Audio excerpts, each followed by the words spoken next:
Top news headlines.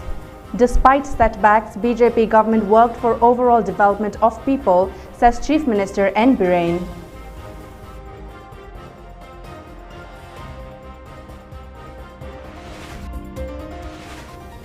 Campaign for free and fair election to 12th Manipur Legislative Assembly is set to begin from November 13th.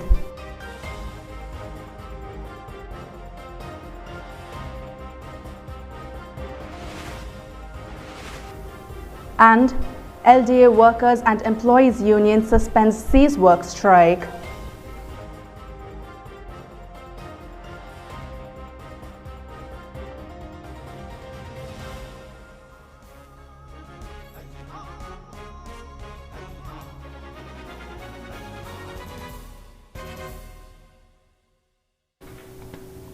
A very good evening and welcome to MAMI TV Primetime English News. This is MASACO NINGTHOUJAM giving you the latest news updates.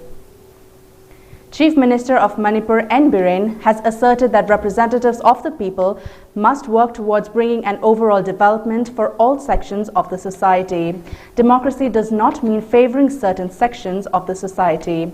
He said this during a one-day political conference and handing over of a newly constructed gallery at Arapti Lelong Mapang ground to the residents of Arapti in Kairao Assembly constituency. The conference was jointly organized by BJP Kairao Mandal, Arapti Development Committee, Arapti Uru Panchayat Demand Committee and Salaicha Pibaral Punchi Marup Arapti Pana. Speaking on the occasion, Biren said the department concerned has completed preparation for converting Arapti and Urup to Panchayat level. It will be announced after discussing at the State Cabinet meeting, he said. They are currently under Lelong Municipal Council. The government has been doing everything possible to fulfill the needs of the people and assured that the government will never betray the people. He further said, even though the government faced setbacks in the form of political disturbance from within and the pandemic, it has never stopped working for the development of the people. BJP-led ekoi government si lakpo dagi di ichen isa kana no kari kai wali na koi koiti dire na uje noi pi saning bro saro noi layeng na ba paisa lai bro lauro kari wali ge nga yung bro yes loina lakta bagi pau phangda ba thungda ba yorom gani na akoi maximum hek sarkar sina thungba ya ba phang goi koi kem ta hola ka laita lai ra wana mayam se koi to hola school phaganan je nei koi na hogdoi ba ngasi di akoi na thabak वाना शुरू रगसु पोरक प तालक प पैसा खरा दो इसा की मिंगसन बगी प्राइवेट स्कूल द मिंगसन बगी इसा की फी थी बगी इसा की भान की भाड़ा की मागी स्कूल की फी थी बता दुम चक्रे अदुना अखोई से फी अनान द सेनिंग जो सेट फंगरे अहाव जानिंग जो चाब फंगरे शुरू रुग मयाम लोइ सखी अदुना अखोइना स्कूल फगन जे मिशन तोरै से ngasi di सरकार न लोइना फ्री द लाइक तमले Campaign for a free and fair election to the 12th Manipur Legislative Assembly will begin from November 13th. The general election of the state is slated for early next year. Chief Electoral Officer of Manipur, Rajesh Agarwal, informed this at a press meet held today at the office of Chief Electoral Officer at Lumphill.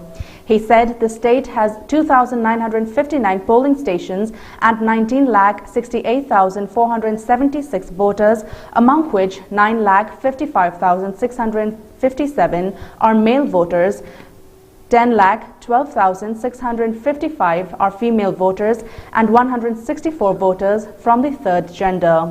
Due to some inconveniences, 85 polling stations will be shifted to new locations.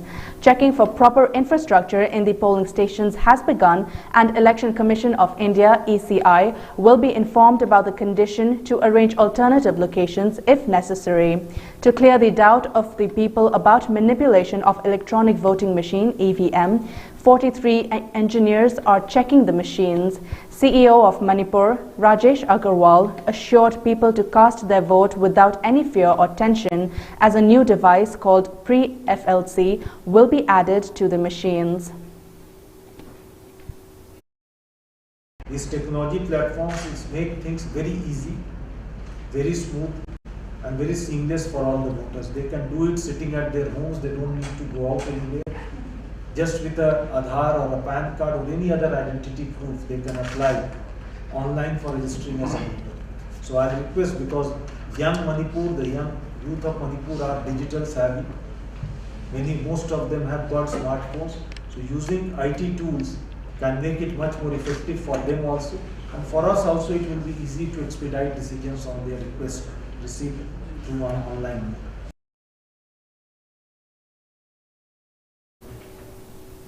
Loktak Development Authority LDA Workers and Employees Union has temporarily suspended their cease work strike and sit-in protest that was launched a few days back to put pressure on the government to implement 7th pay scale for the LDA employees. According to a press release issued by the General Secretary of the union, P. Shyamkumar, the decision was taken after the representatives of the union and the project director of LDA held a meeting at his office chamber. The LDA Workers and Employees Union launched cease work strike and protest since October 29th, demanding implementation of 7th pay scale.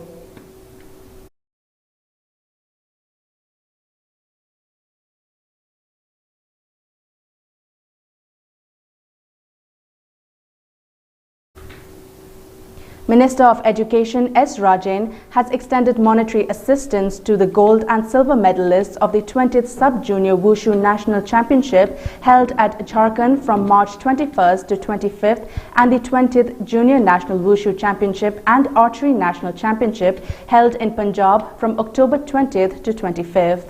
During a simple function held at his residence at Salam in Lamsang Assembly constituency yesterday, Minister S. Rajan said, "Sportspersons are the leading lights of a society.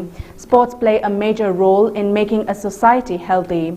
As such, for a healthy Manipur, people must encourage the young players of the state," the minister said.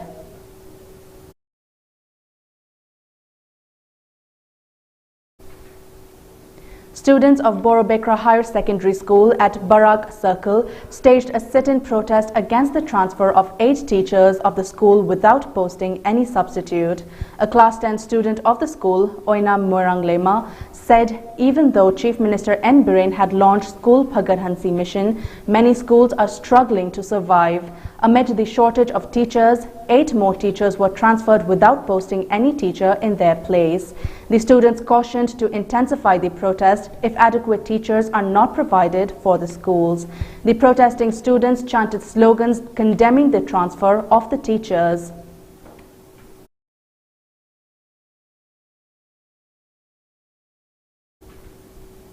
The Kopum Battalion of Assam Rifles organized a felicitation program for the Manipur Wushu team.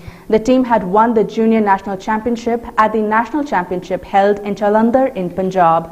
The event was organized as part of Khelo India initiative to motivate the champion players and to create awareness and promote Wushu and fitness-related activities in the remote parts of the state.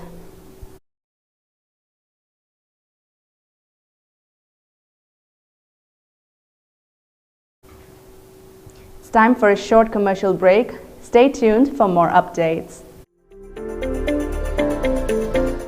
LX Sublimation. Pauna Bazaar, Imphal, JMG Shopping Complex, first floor. Mafam asida mug printing, cover printing, t-shirt, keychain, photo frame, sublimation ki pot khuding mug wholesale da pangbigani. Items available are mug printing, cover printing, t-shirt, keychain, photo frame. All the mentioned items will be available at wholesale rate in LX Sublimation.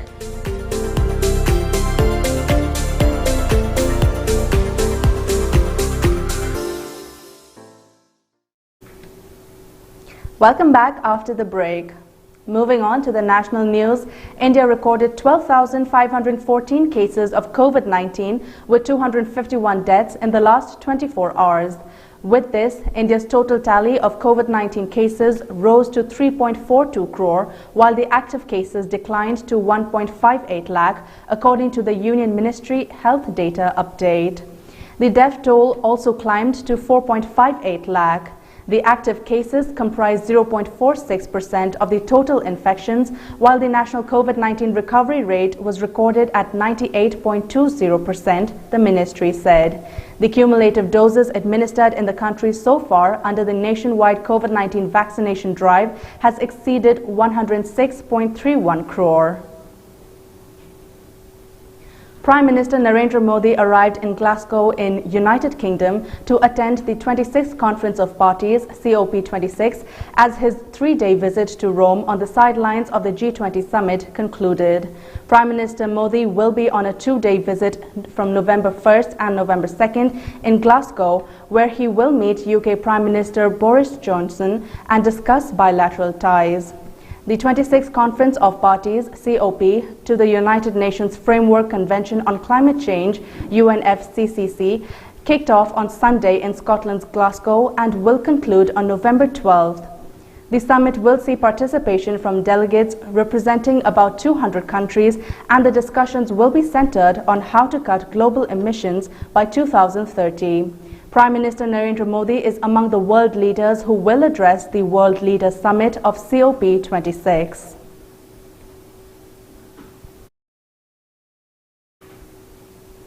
Top officials of the Election Commission are likely to be called by a parliamentary panel to brief it on electoral reforms, including remote voting, linkage of Aadhaar with voter ID card, and one uniform voter roll for all polls, sources said today. The Parliamentary Standing Committee on Personnel, Public Grievances and Law and Justice, chaired by senior BJP leader Sushil Modi, has also decided to deliberate upon the issue of e-courts and will seek an appointment with Supreme Court Judge D.Y. Churchud, who leads the e-committee of the top court. After deliberating with members of the panel, Modi has decided to invite top officials of the poll panel and discuss with them remote voting, which allows anyone to vote from outside his or her constituency, and linking of Aadhaar card with voter ID card, which can do away with multiplicity of the cards voters need to show while going for voting, they said. A discussion will also be held on various other electoral reforms planned by the Election Commission, including singular voter list for the Lok Sabha, State Assembly and Panchayat elections. The officials from the poll panel are likely to be invited in the first week of November.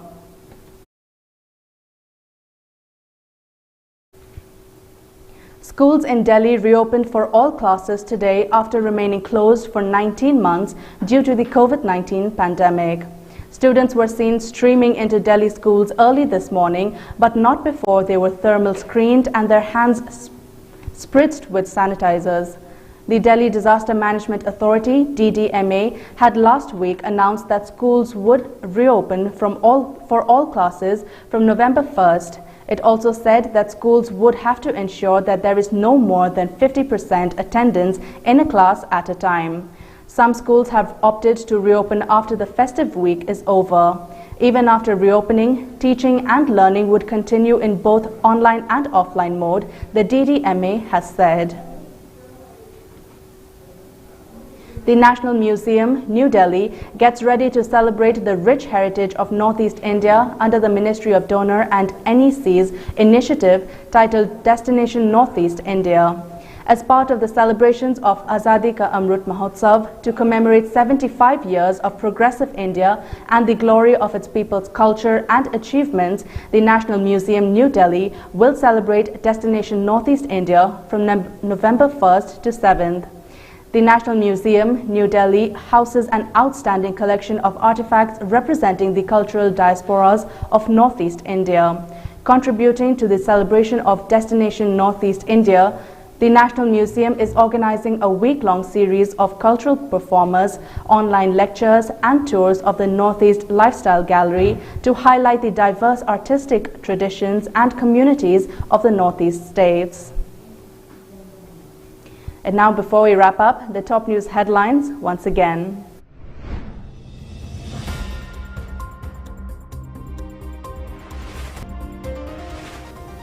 Despite setbacks, BJP government worked for overall development of people, says Chief Minister N. Biren.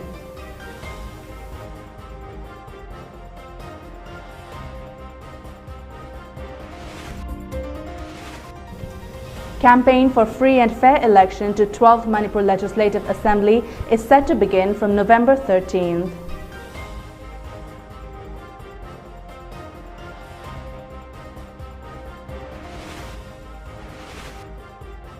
And LDA Workers and Employees Union suspends cease work strike.